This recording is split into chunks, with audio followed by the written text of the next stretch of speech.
planning a trip to Dolomites? Well, before you pack your bags, here are 8 things you must know that will make your adventure in Dolomites much easier. From navigating the best hiking trails to insider advice on what to expect, these essential tips will help you to get the most out of Italy's stunning mountain range, the Dolomites. Stick around for bonus tips at the end that could save you time and money. Welcome to the Dolomites, one of the most breathtaking mountain range in the world. Over the next few minutes, I'll take you through my 6 days of epic hikes. Plus, I'll share 8 essential tips that will help you to plan your own amazing Dolomites adventure. Whether you are a thrill seeker or nature lover, this guide has everything you need to know for your ultimate Dolomites adventure. So let's get started. Beware of the sign "No drone allowed." So in many famous national parks, you will see a clear sign that no drone is allowed, and I think it's because they want to protect the birds or animals that just live in that area. And however, despite of that sign, you can still see people who ignore them, and don't be those people. Why?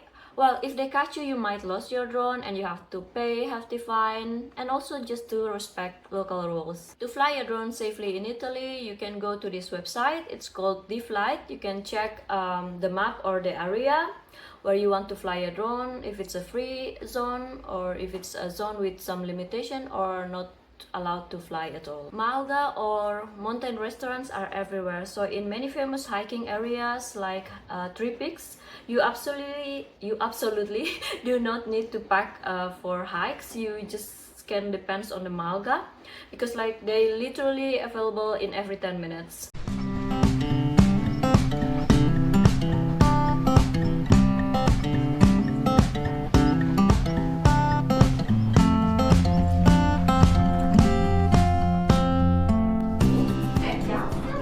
And I think it's common for Italian people to hike and then eat their lunch in Malga and hike back. But just to be clear, they are not open all year around, so in winter you probably won't find any. There are so many routes and tracks for hiking in the Dolomites. You can choose based on your expertise and level.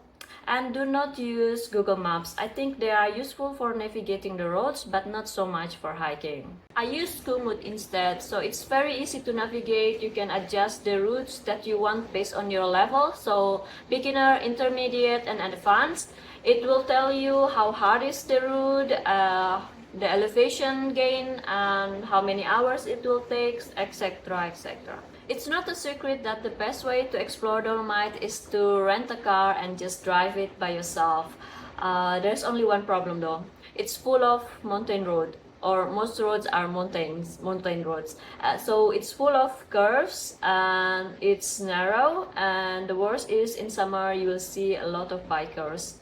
No hate, but when I went there, I rent a old manual car, so sometimes it makes me anxious. Also, it's common to experience altitude sickness just by driving alone. So I'll give you an example. When I went there, I rent an apartment in a beautiful place called Alonso di Cadore, which has 900 meters elevation, and if I want to hike to 3 peaks of Dolomites starting point, I have to drive to 2,433 meters of altitude, and this drives takes less than 1 hour. A successful hike in the Dolomites often depends on 2 factors, so the weather and your gear. Mountain weather can change rapidly, so it's important to check the forecast frequently or even hourly.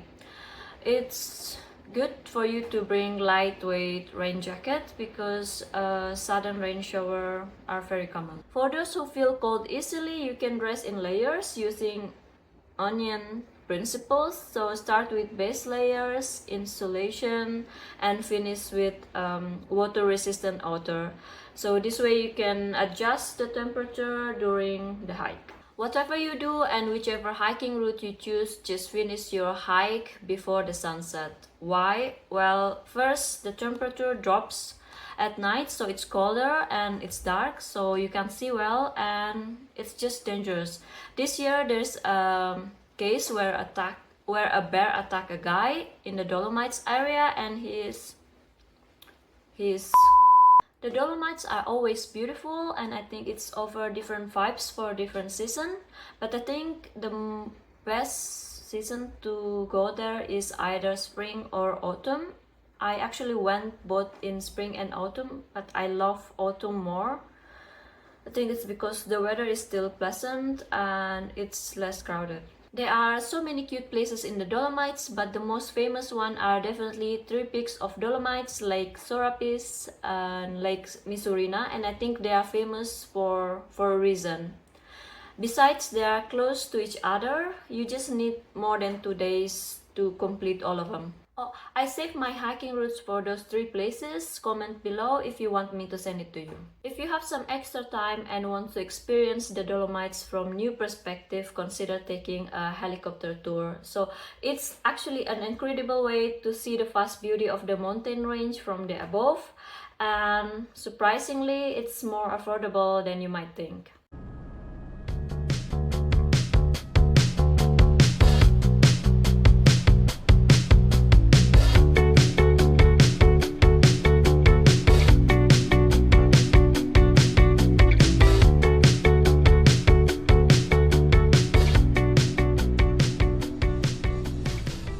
And that wraps up my 8 essential tips for visiting the Dolomites, and I hope this guide will help you to make the most out of your adventure in one of the most beautiful mountain range in the world. And as always, if you find these tips helpful, don't forget to give it thumbs up. Subscribe to my channel for more travel and hiking adventure. Here is an exciting part before you go. So I'll be back in the Dolomites in September 2025 for another epic hiking trip, and I want you to join me. Click the link in the descriptions if you want to be the part of the journey. There is very limited spot, only 4 spots available. In the meantime, drop any comments or your own Dolomite tips in the comments below. I would love to hear them. Thanks for watching, and I'll see you in the next adventure.